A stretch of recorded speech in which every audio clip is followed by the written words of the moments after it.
Em maio de 4.299, iniciava o caso dos exploradores de caverna, em que 5 homens ingressam em uma caverna de rocha calcária em Stonefield.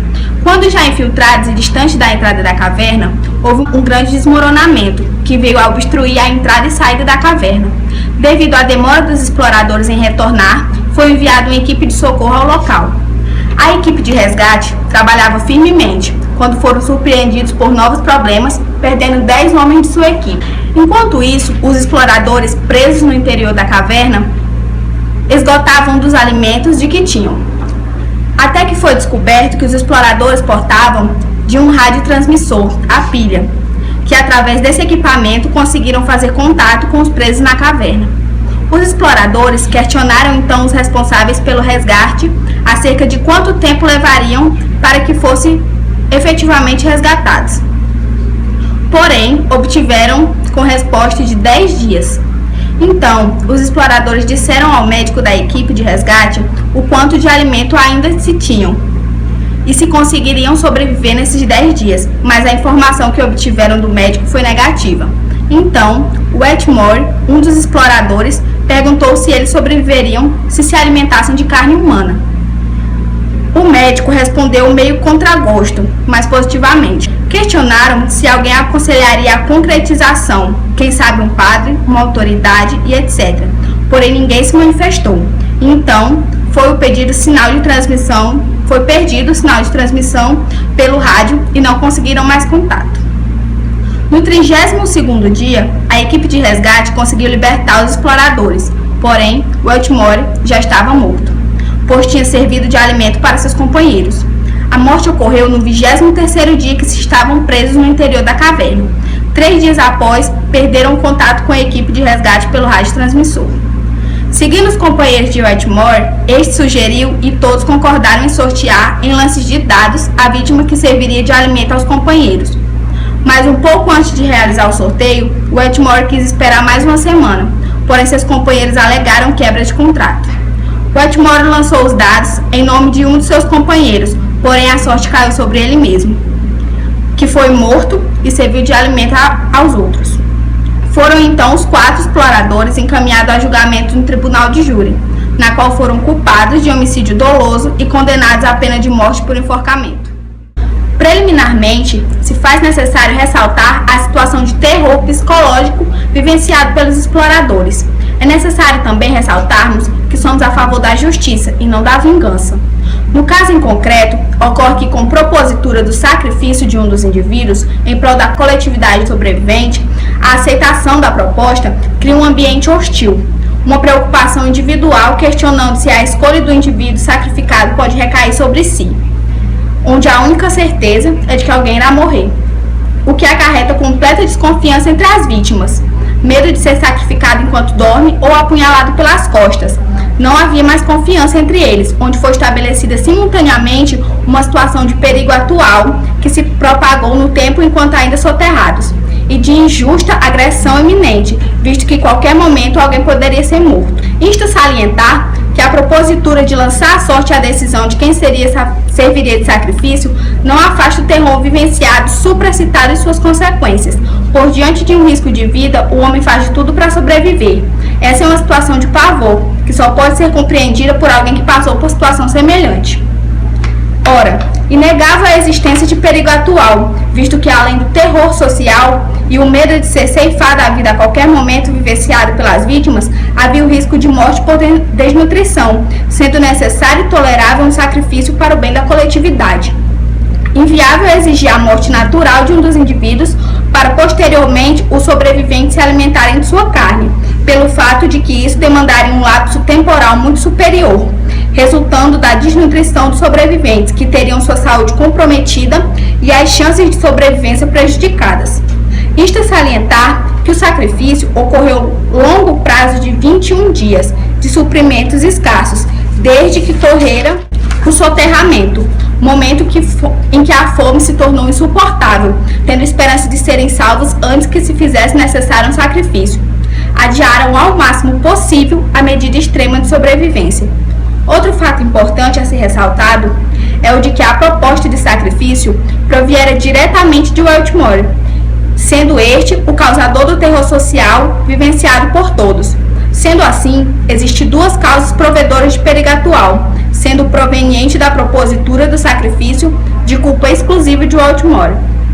Portanto, observa-se evidentemente a presença do estado de necessidade como excludente de ilicitude a fim de provar a inexistência do crime, visto que os sobreviventes usaram de meio necessário para salvar suas vidas, onde o elemento subjetivo era a única e exclusivamente a sobrevivência, contra o causador de situação de perigo, não gerando sequer viabilidade de pleitar danos morais e materiais pela família da vítima no âmbito civil. Lembrando que os réus são tão vítimas quanto Whitmore, pois eles naquela caverna já pagaram duras penas. O presidente Trupane, em sua condenação ao caso, afirmou o seguinte: parece-me que, decidindo o extraordinário caso, o júri e o juiz de primeira instância seguiram um caminho que era não somente correto e sábio, mas, além disso, o único que lhe restava aberto em face dos dispositivos legais. O texto de nossa lei é bem conhecido. Quem quer que intencionalmente prive a outrem da vida será punido com a morte. Esse dispositivo legal não permite nenhuma exceção aplicável à espécie, embora a nossa simpatia nos incline a ter uma consideração à trágica situação em que se encontravam os homens envolvidos. Porém, segundo a teoria tridimensional do direito, não se pode observar somente a norma, desconsiderando então o fato que ocorreu, a cultura e a carência da sociedade. Ou seja, para alcançar uma verdadeira justiça, precisa ser observado em todo um conjunto. Sendo então, o direito não pode possuir apenas uma essência teórica, precisa também do seu lado prático. Não podemos julgá-los como assassinos, pelo ato que fizeram, já que estavam há dias alimentando de forma escassa ou não se alimentando, porque na caverna não existia alimento vegetal ou animal para eles se alimentarem. Estavam também amparados pelo medo da morte, junto com a falta de esperança, além de que estavam sentindo de forma lenta e dolorosa a falência de seus corpos. Como esperar que alguém, em determinada situação, age de forma racional? Vemos também que houve uma busca por respostas por parte dos exploradores. Só que as pessoas que estavam lá fora, representando o Estado, preferiram não dar essa resposta, mesmo ela sendo a mais dura possível. Ou seja, deixaram um ar de desamparo nos exploradores, sentindo que não estavam acobertos pela sua sociedade e pelas suas normas. E então, tomaram uma decisão que, apesar de muito difícil, era a única saída para evitar mais baixas, ou seja, se de fato ele não tivesse sido comido pelos outros, os outros todos morreriam por inanição ou por alguma doença dentro da caverna, já que seus corpos estavam muito fracos. E evitar mais baixas não é considerado um crime, já que os engenheiros, mesmo sabendo dos riscos que corriam, fizeram com que 10 vidas fossem sacrificadas para que os exploradores fossem libertos. Aplicar uma pena sobre os exploradores seria algo inadmissível, visto que eles, mesmo sendo religiosos, cometeram um ato de atrocidade com o seu companheiro, ou seja, eles iriam viver sem saber se Deus os perdoaria. E isso faria com que eles perdessem o propósito da vida deles, que era ir para o céu. E não há castigo maior que esse, viver sem um propósito. Então, uma pena sobre eles é algo que não é cabível. Bom, levando em consideração a plena justiça e deixando de lado o sentimento da impunidade e da vingança, venho por meio deste vídeo anunciar meu veredito. Não podemos negar que há um conflito direto entre o direito natural e o direito positivo. Porém, deve-se lembrar que nenhum deles estava em estado normal de consciência. Todos os 5 se encontravam alterados fisiopsicologicamente e em estado extremo de desnutrição. Passaram a se sentir solitários e abandonados da sociedade em que viviam.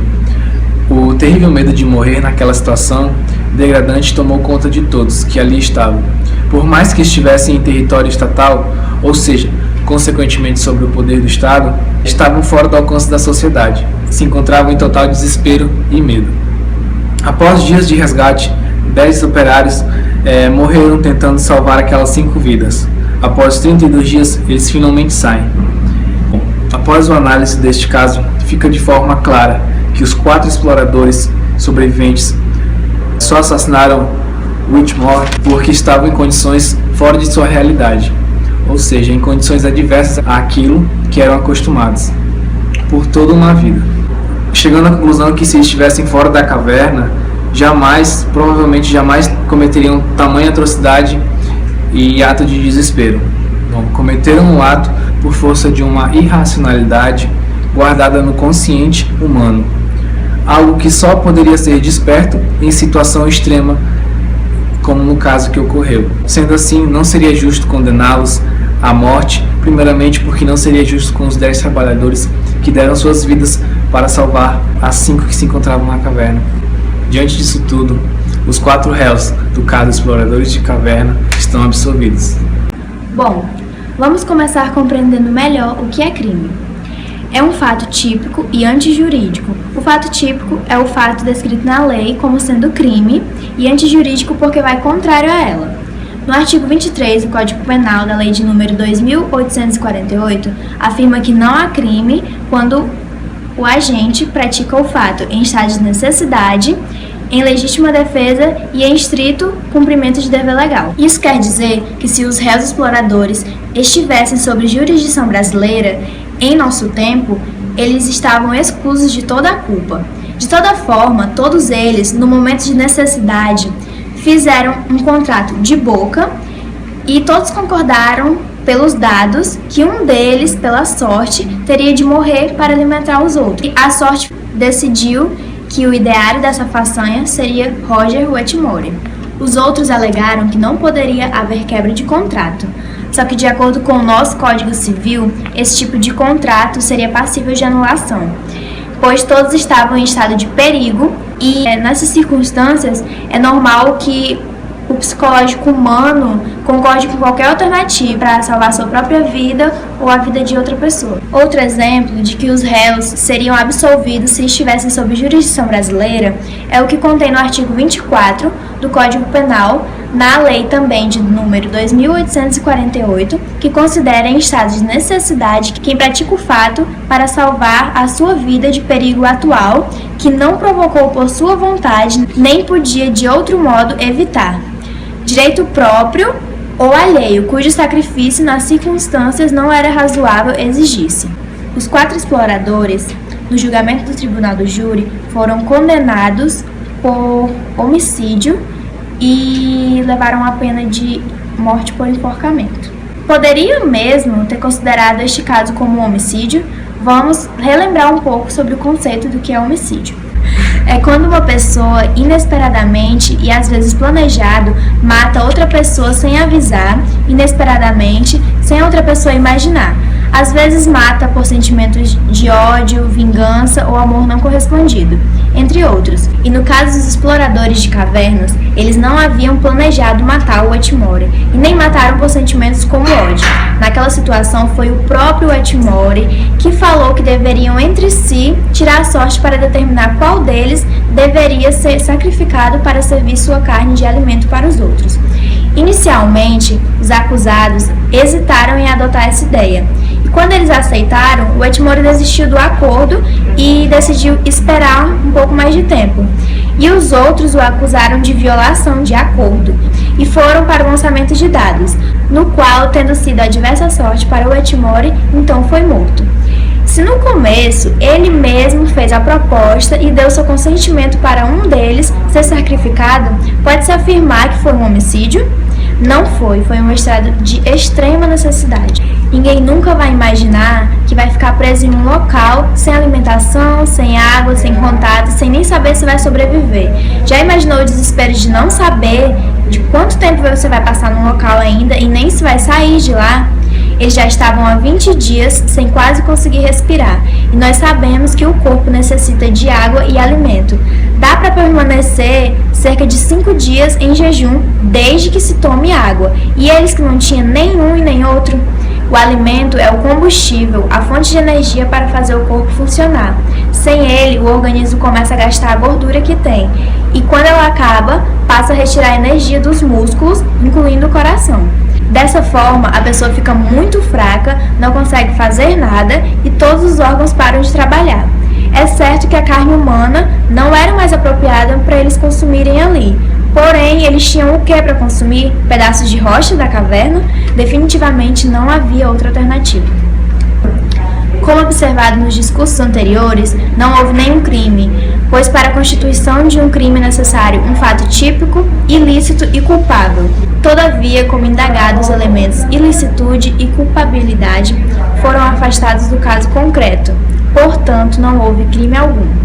Na ponderação de valores, observa-se que foi usado o meio necessário ao sacrificar uma vida em prol de uma gama de direitos de uma pluralidade de indivíduos, estando amparada juridicamente a conduta.